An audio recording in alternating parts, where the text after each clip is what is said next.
Okay, because you just ate, I'd like to ask everybody who's willing and able to stand up. And just going to do a very quick post-lunch check-in with ourselves and our breath and our bodies. And if you're sitting, that's beautiful too. I have a 5-year-old who's been teaching me yoga, and her big thing is inhale and then outhale is how she calls it. So we're just going to do some inhale and some outhale, which is a more honest description, I think. So just close your eyes if you're comfortable doing that, and inhale. And outhale. Inhale. Let's do it 3 times. Outhale. And inhale. And outhale. Thank you all for being here today and staying on this learning journey together. Have a seat. And I always think that's like always my favorite and the most awkward moment in church, when like you're not sure if you're supposed to sit down again, right? The August Higgins is the one who really invited me here today, partnership with Victoria and Father Markey, and thank you for organizing this. I think it's such a powerful intersection of issues. I want to just say a special thank you to August. He's someone who's influenced my thinking a lot and is really a champion of spiritual practices. And so just before I dive into content, just to talk about the relationship between spirituality and social justice at a high level, one of my big influencers is a woman named Vimala Tucker, and she wrote a book called Towards Total Transformation. And she argues that for millennia, we have had, monks living in caves or isolated places, leading an internal revolution to get closer to God. And then we've had revolutionaries on the streets leading an external revolution to get closer to justice, and that these two streams of conversation have not been connected, and that both have fallen profoundly short because of that disconnection. And so the marriage of our spirituality and our commitment to justice or to kinship or whatever frame is most meaningful to you is essential for sustainable progress. So I just applaud the school for going public with that on a regular basis. A few things. So I'm wearing a jacket today because I dropped off the kids with my mom, and I was about to walk out, and she's like, "Where's your jacket?" And I was like, "I don't think it's going to be a jacket crowd." And she's like, "Bring your jacket." So shout out to my mom, who's with my daughters right now. The warning on this speech, which you may already be experiencing, is it might be a little disjointed. I have no idea how long it's going to last, so whenever time is up, I'm going to stop whatever I'm talking about, because I am still in my administrative phase, as Father Greg's friend would say, and I'm just doing some organizational leadership work, so it's a joy to be able to speak with you, and this is not something I get to do very often. Okay, so for me, spirituality is a conscious adventure across 3 layers, and that's the self, our relationships with one another, which Father Greg illustrated so beautifully, and the world. And the adventure is fueled by the other layer, deep within ourselves or far beyond ourselves, which we often call God, or I love the Jewish tradition of Hashem, the name. And whatever you call that outermost or innermost layer, what matters is that we're consciously navigating our relationship with ourself, with our Creator, with each other, and with the world at all times. And if you identify as a Christian, in my mind, I'm no theologian, but what is the Trinity if not the layers of God, and God's modeling of that navigation of the different layers that we have to in order to be full beings in this world? The goal of my remarks is to help us consciously navigate the topic of mass incarceration. And it is a terrain with a lot of landmines, and it's not always an easy subject to penetrate. So I'm going to offer just kind of my reflections and thinking on the topic, and hopefully it's somewhat helpful. But as a society, we know, and I'm grateful that this has become much more popular in our consciousness, that we have been failing, profoundly failing, and in our approach to public safety in the country for decades now. My journey on this topic started as a 21-year-old working at a reentry employment agency on the far west side of Chicago. I had worked in other under-resourced, actually I'm going to come back to that, but that was the frame that I had been given, under-resourced communities before, but I had never worked in a community that was so profoundly impacted by mass incarceration. And it was the 60624 zip code of Chicago on the west side, where 80% of men between the ages of 18 and 54 would be in jail or in prison at some point in their lives, right? And that was what turned me on to the fact that some neighborhoods experience policy and experience our laws in fundamentally different ways than other neighborhoods. And that's a hard thing to see. I'm not someone who came from that kind of neighborhood, and even having worked in other kinds of neighborhoods, I didn't have access to it. But for that job, as a 21-year-old, I never would have gotten on this path, and I never would have seen it. And so the reason I wrote the book is to be a witness to that experience. And the basic finding is that we are addicted to punishment. And I was getting my second chocolate croissant out there before I later got my third chocolate croissant, and somebody was like, "You know that's bad for you, right?" And I was like, they said it with love. And yes, I do, but I am still addicted to sugar. And sadly, what often unites a room more than our theology or more than our commitment to kinship are things like quiet addictions, like our addiction to sugar. I mean, raise your hand if you're a co-struggler in that addiction with me, right? Right? I mean, there are all these addictions that drive behavior and drive policy in our world that we don't often talk about or that don't get main stage. And our addiction to punishment is certainly one of those. And it is extremely consequential. Another thing I learned on that first job in the North Lawndale neighborhood, I encountered this quote, which I'm going to come back to the quote.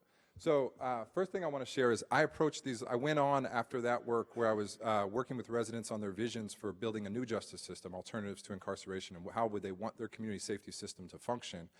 And I then went to planning school and got my master's and doctorate in planning, because I think one of the reasons we're in such a mess when it comes to our approach to public safety is because we've been taking almost a strictly legal lens to safety, which is not a strictly legal problem. And so for me, I wanted to leverage the discipline of planning towards the question of how do we make communities safe, and how do we tackle this addiction to incarceration. And so just know that you're talking to a planner here.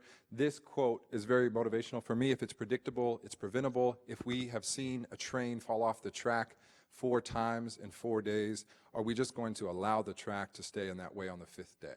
And if so, is it the train driver's fault?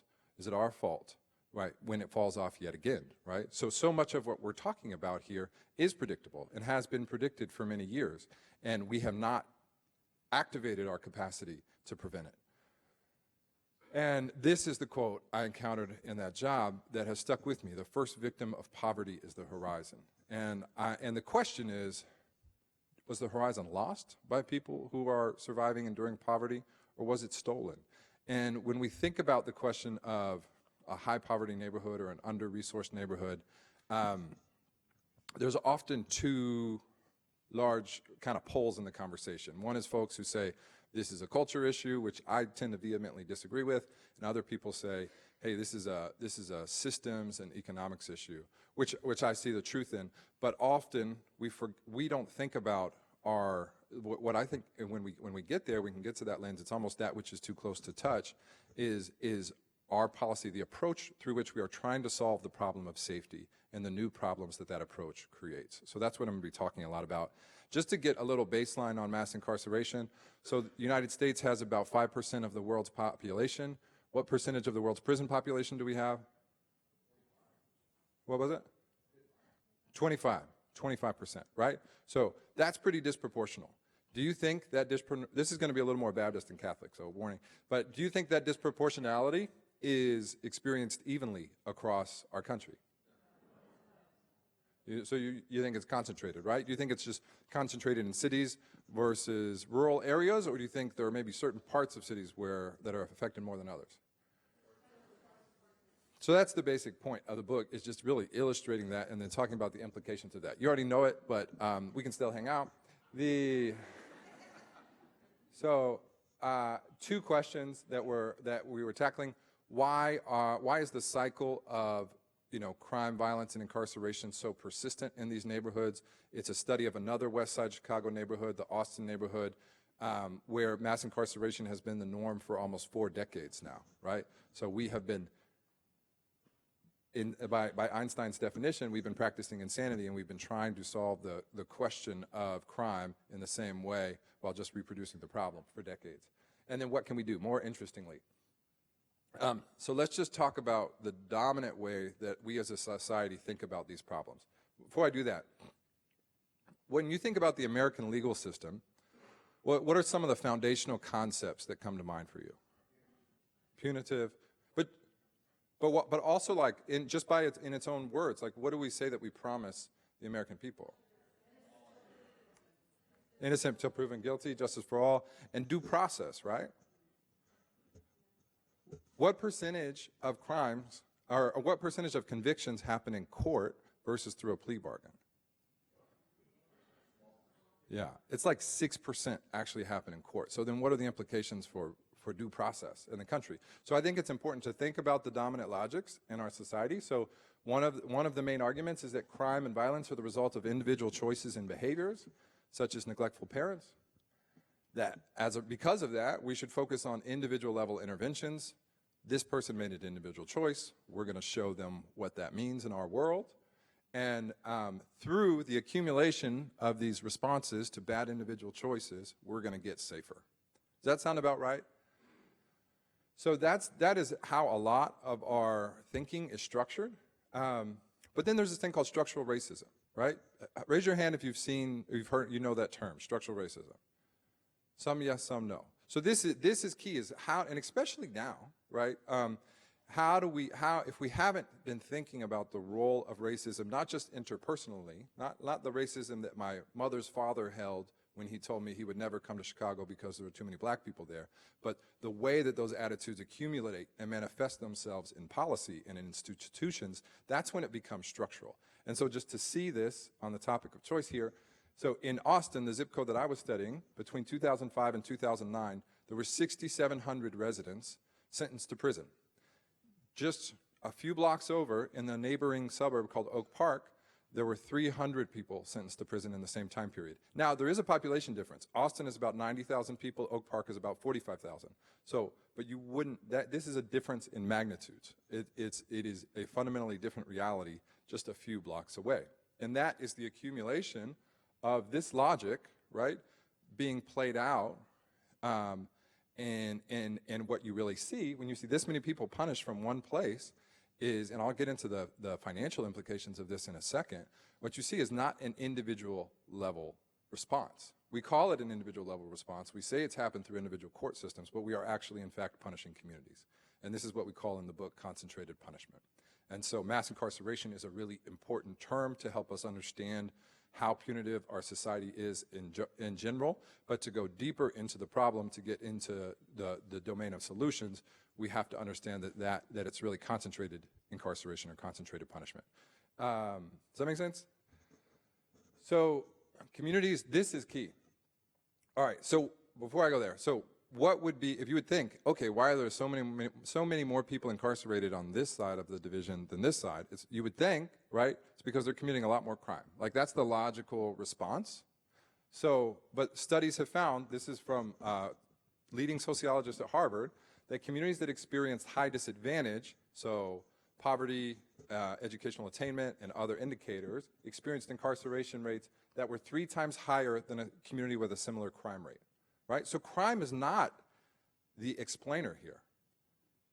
So that's why having a language of structural racism, or being able to see the way that, you know, disadvantage accumulates through the way that we see and treat places is so important, because the crime-incarceration relationship is not one-to-one. We punish places differently than other places depending on what the characteristics of those places are, independent of behavior. And that's a really fundamental point. Okay, so incarceration is not the only form of removal happening on the west side of Chicago or the west side of San Antonio, right? So there's been massive deindustrialization, which I'll talk about in a second. Obviously, violence is a very real topic. None of what anybody is saying here today is to, and this is actually fundamental.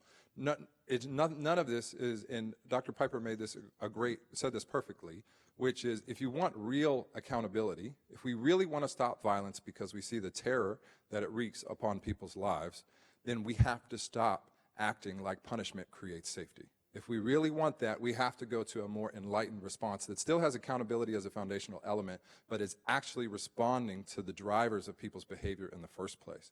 And if we don't do that, then we are condoning more violence, right? But violence, as it persists, is removing lives. And so deindustrialization was removing jobs. Austin was hit heavily by the foreclosure crisis and was removing people's ownership of their homes. When you think about San Antonio and we think about the narrative around immigration in our country right now, another form of forced removal is obviously detention and deportation, right? But you can see how all these forms of forced removal concentrate in a place to create these destabilizing effects. One of my favorite books is called Root Shock, and it's a medical psychiatric lens at what happens when people are displaced from their community, and it's showing the mental health effects of displacement.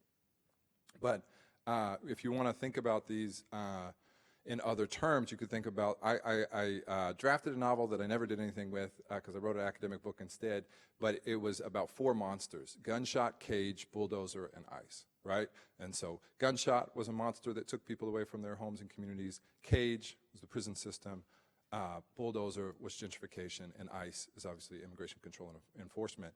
And all of these monsters really affect community stability. So if we have a ethical, spiritual commitment to kinship, to building strong, stable relationships as the basis of transformation in our world, but our policies and our societal patterns are disrupting relationships at every turn, how much harder does that work become? And when you think about it, right, if you think about the community that you live in, right, and there's going to be a diversity of responses in the room, but how often do we have a neighbor that just disappears? And maybe we know the reason and maybe we don't, right? But what are the implications for kinship? Okay, a big thing that happens too is blaming parents, right? Why does this keep going on? Another way to explain it would be, well, bad parents. The dads are absent. Where are the dads? Let's talk about that. So this is a quote from the book. When I got arrested, my son was going to be 1 year old. When he got arrested, his son was like 2 years old. So the cycle that people talk about, it really happens. It really does happen, as much as you hate to admit it. My son was arrested for carjacking. He was 20 years old when that happened, right? So this is second and third and now fourth generation incarceration, which you see a lot of. Again, if it's predictable, it's preventable, right? But we are not acting on that. So, all right, do we think that missing parents affects childhood development? We absolutely do. Why are parents missing? 6,700 residents in a 5-year period from one neighborhood. Why are parents missing? And we don't talk about that. Again, we go back to individual choices, right? We have to think about the policy side of this, and we have to think about everything from who we're putting in office to the ideas that we are putting forward. Okay, deindustrialization, because what happened in the west side of Chicago is like what happened in many, many cities around the country, which was all of these policies happened in the wake and co-occurred with deindustrialization. So on the west side between 72 and 2003, the total workforce in factories went from 60,000 to just about 12,000. And the unemployment rate for African American Chicagoans tripled in that time. So it was clear that we needed a massive policy response to the loss of jobs at this scale. There's no question about it. But if you were deciding, okay, for my city, let's say it's the late 70s, you're accepting the loss of factory jobs as a reality, and then early 80s, it just keeps accumulating, and it's like, okay, here's a few $1 billion. What are you going to do to mitigate the consequences of this? How many of you would say, put everybody in prison? Right? That's not thinking through with what they call a 7-generation lens, right? That's not thinking through what are we going to be left with at the end of this investment. So let's get to the investment side. So we built a website. You can go to it now, and it was modeled after a similar project done in New York, and now they have it for LA. I'd be curious to see Homeboy, how this works around the area where Homeboy is active. But it's Chicago's $1 million blocks. We look at incarceration spending in that same time period between 2005 and 2009 in Chicago. And the Austin neighborhood that I've been talking about, in that 5-year period, we spent $550 million just on one neighborhood on adult incarceration. So over $100 million a year on that one neighborhood. North Lawndale, where I had that first job, it was $241 million. Now, Austin has more people than Humboldt and North Lawndale and West Englewood, but these are all neighborhoods on the west part of the city that are experiencing concentrated punishment, and it is not cheap. And so why it's critical to challenge the kind of term of under-resourced neighborhoods, these neighborhoods are heavily resourced. They're heavily resourced. It's misinvested. and we have to push back on that. I was talking to a leader earlier today who does amazing work and is a restorative justice leader in our community, and their annual budget is less than $50,000 a year. There are blocks in Austin where we're spending $1 million a year just for that one block. Father Greg is one of the national leaders in this work, and he does incredible work at scale. And you heard his annual budget is only $20 million a year, right? That's like 6 blocks put together. You could have Father Greg's all over this country if we had more enlightened financial decisions in our policymaking. In this 5-year period, across Chicago, there were 851 blocks where over $1 million was spent on just adult incarceration. I'm not talking about policing cost, juvenile detention or incarceration cost, or adult detention cost, just sending adults to the Illinois Department of Corrections. Okay, and so next level of this is, so how has this affected neighborhoods themselves? So clearly, I believe, quite passionately, this is not making places better. The research fully agrees with what we found in our book. High incarceration neighborhoods have been found to predict increased prevalence of poor health outcomes, prison cycling. So what Dr. Piper talked about, when we're not setting people up who are exiting prison for success, what are they likely to do? Return, right? If they don't have an intervention that's going to support them and really help them through their trauma and guide them to opportunity, what's going to happen, right? The likelihood of return is so high. So you get this cycling happening in certain places, right? And that obviously makes it hard to have kinship or what others call social capital, right? To have the person in your life who's going to pick up the phone to call the vending machine company to say, I got you, right? That disappears, or it's much harder to secure. And it also predicts future crime rates because of the destabilizing effect of our policy decisions there. And it can also increase poverty over time. If you want the citations, boom.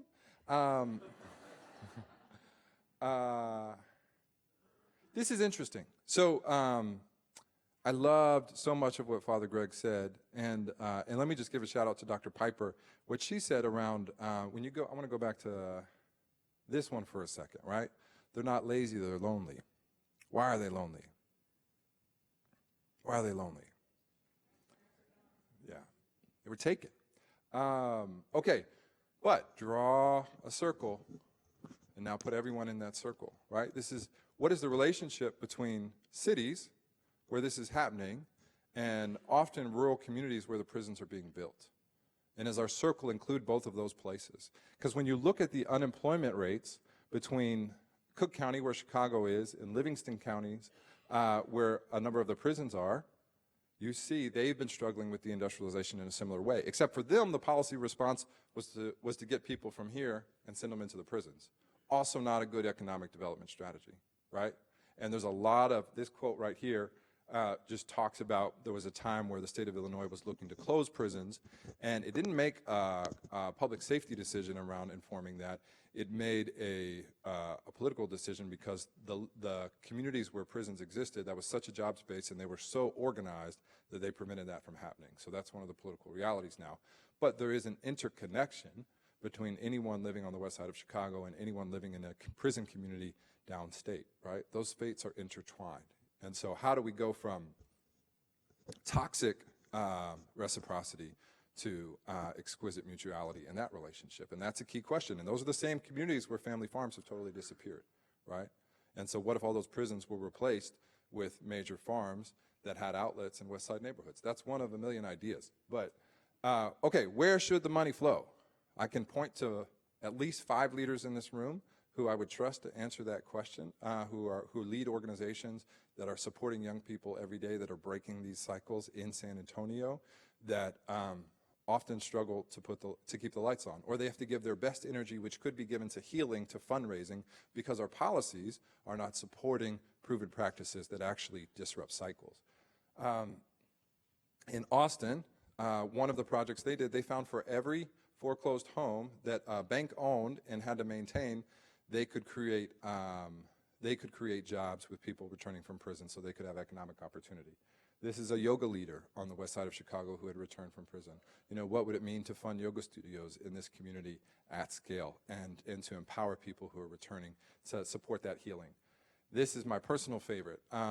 Chicago Peacemakers by Community. So for 10 years, I was on the board of a restorative justice training organization called the Community Justice for Youth Institute. And this is old. It's a lot more dots now. But when I left Chicago 4 years ago, there were over 3,000 peacemakers trained in restorative justice circle keeping.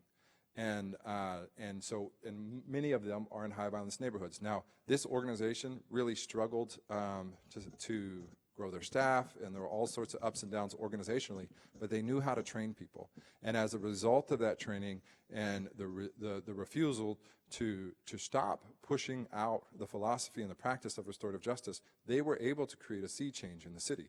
So when the Chicago Public Schools changed their discipline code to reduce suspensions and expulsions, when restorative justice gained political popularity, our deputy governor, the deputy governor in Illinois, was also on that board with me, and she's now promoting restorative justice at a state level. That all happened with this small engine that could training strategy. You have powerful trainers in the room with you right now. I would ask Ramon and John to stand up if you would, if you don't mind. So both Ramon and John are incredible restorative justice leaders in our city. And if you want to understand more,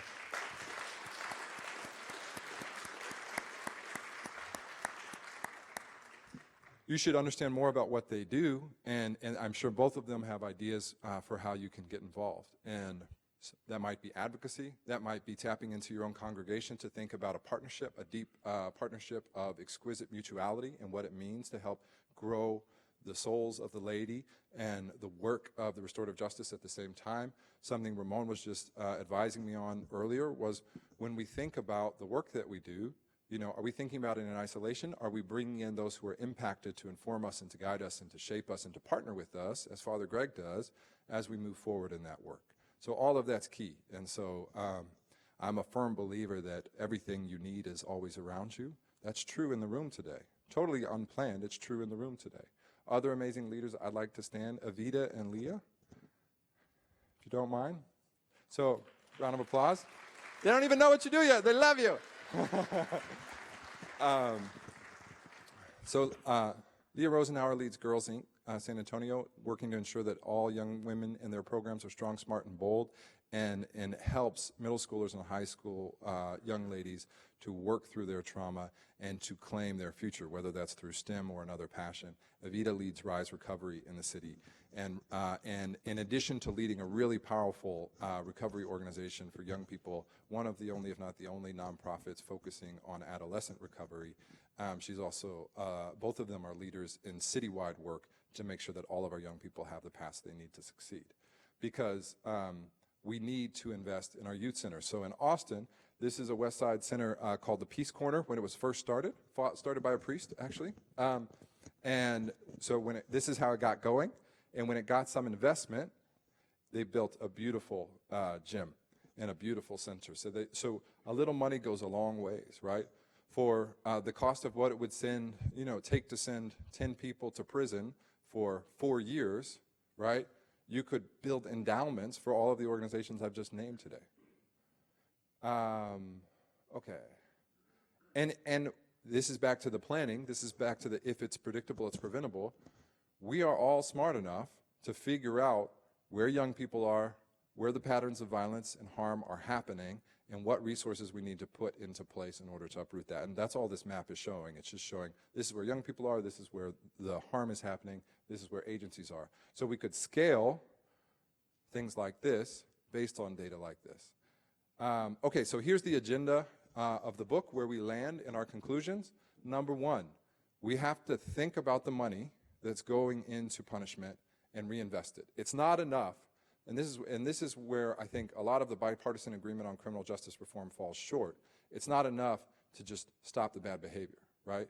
If I've been dumping toxic waste into your backyard for the last 40 years and I just say, hey, I'm not going to do it anymore, how are you going to feel about that, right? You're going to want it cleaned up, right? And you're going to want to make sure that I fund the cleanup.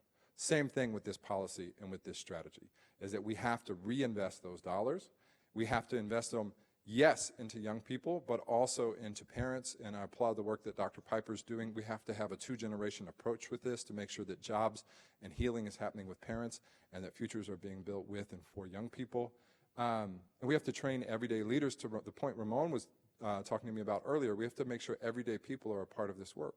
One of my favorite models that we talk about in the book is the TRIM model, Trauma Recovery and Intervention Movement. And it says, hey, we have to create new layers of peace and safety in our communities. We have to train parents to respond to traumatic events, neighbors, community leaders. Nonprofits are like the fourth line of intervention in this response, and then law enforcement, right? So right now, 911 is often the only number that people feel comfortable calling when something happens. But what if you really could lean on someone else in your family, or if that didn't work, then someone else on your block, or if that didn't work, then someone in your community, and if that didn't work, then you could go to John or Ramon or Evita or Leah, and if that didn't work, then you could go to law enforcement. And what would that relationship between them be? And, you know, in the age that we live in, there's no reason we can't build a communication system that allows all of those signals to flow.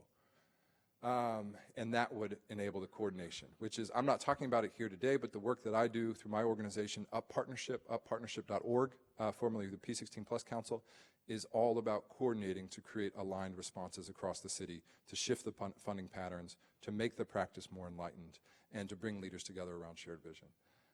One of the big things that we're doing, which Ramon and John are both leaders in, and Ramon helps to lead at the working group level, so he's driving strategy with other partners, is My Brother's Keeper San Antonio. It's all about supporting men and boys of color in our city, and I'll show you the data for why that is unquestionably needed right now in a second, and advancing restorative justice and post-secondary success to ensure that all of our young men are on a path to thriving. So there's an incredible research tool called the Opportunity Atlas that looks at census data and longitudinal IRS data to understand household incomes across the country and how they've changed over time. For Hispanic males born in Bexar County between 1978 and 1983, the college graduation rate was 15%. And this is if they were this is at any income level. In the tool, you can look at if they were low income, if they were high income, how did that affect their outcomes? For African-American males, it's not much higher. It's 18%. For white males, it's 41%. 41 is still not high enough, right? But it's over double the others. And so let's go back to, am I comfortable talking with my friends, family, and community, people in my organization about structural racism? Am I comfortable using those words? And if I'm not comfortable using those words, why is that? And what's preventing me from using those words? Because when I have people on all sides of the political aisle who are part of my organization, and I have certainly on more than one occasion gotten questions from people who have serious influence over me, why are we focusing on men and boys of color? Isn't that exclusive to call that out? Isn't that divisive, right? If we want kinship, why aren't we just talking about all young people? We have to close the disparities. So there's another phrase called targeted universalism, which says we have to be real about the gaps and focus on the gaps while supporting all. And that's key for all of us to own that. And we don't make that progress if we're afraid to go where the data tells us we have to go in our conclusions. This is an overview of all of the many, many impacts that My Brother's Keeper San Antonio has had so far in its short tenure. Ramon is at an organization called American Indians of Texas, which has been a big part of many of those. And the Restorative Justice Working Group that My Brother's Keeper has right now is in strengthening the data that we have on discipline practices, so suspensions and expulsions in school for men and boys of color. And we know conclusively in basically every district in our county that African American and Hispanic male students are experiencing a push-out, suspension and expulsion at higher rates. Would you hold up your hat, Ramon? And what's it say? Schools, not prisons, right? This is one of the most obvious places where it starts. If we have failed to provide support to Dr. Piper's work and to really understanding the needs of the children of the incarcerated at an earlier age, at a minimum, we have to know who's about to be pushed out of school and how do we stop that. Because otherwise, we're going to be investing at the levels that we have been in a failed policy for a long time to come. So we have to raise the awareness, which everyone is doing here today, mostly as learners, but we need you to become advocates and champions of restorative justice and to say, no, we refuse to continue doing the thing that is not working, and we're going to take a more elevated approach. And we are building capacity by sponsoring trainings with national leaders in training on restorative practices with local partners like Ramon and John. and and all with the goal of ending disproportionate suspensions. So if you are interested in supporting this work, there's a lot of ways to do that. If you want to support at the citywide level with My Brother's Keeper San Antonio, talk to me or Ramon. If you want to support at the organizational level, talk to John, Avita, Ramon, Leah, who are all doing worthy and powerful work. But that could be anything from getting your church to build a peace room in a campus and to ensure that that peace room is created, to getting involved at deeper and more intensive levels, resourcing levels, or just getting involved with volunteers. This is some of the trainings that we talked about. I think John might be in here somewhere, but this is when we brought in national trainers on the restorative justice work. That work is happening across 9 campuses and 3 school districts, and we have 2 other school districts getting on board with this. So that's happening now, and I wanted to move, just kind of end this segment with a poem, which is "Our strength, shared across generations, shines like the sun, blinding even the challenges ahead." And no matter how daunting the data is or how uphill the mountain may seem, this work only moves forward when we have faith in one another and we have faith in the possibility of change. I remember being a young boy in my grandfather's den in Boerne, Texas, and him pulling me aside and saying, "Ryan, I want you to promise me one thing." I said, "Okay." He said, "Never grow cynical." I was like, I didn't know what cynicism meant. Normally when he called me over, it was to like pull imaginary fleas off me. So this was different. I knew it was serious, and I just trusted him and said yes. And I've since learned that. And faith is the discipline, as Mother Teresa said. We have to have faithfulness, and that means to continue to push forward, even as the outside world feels unstable and overwhelming. And because when we come together, we can tell the future challenges that they don't stand a chance.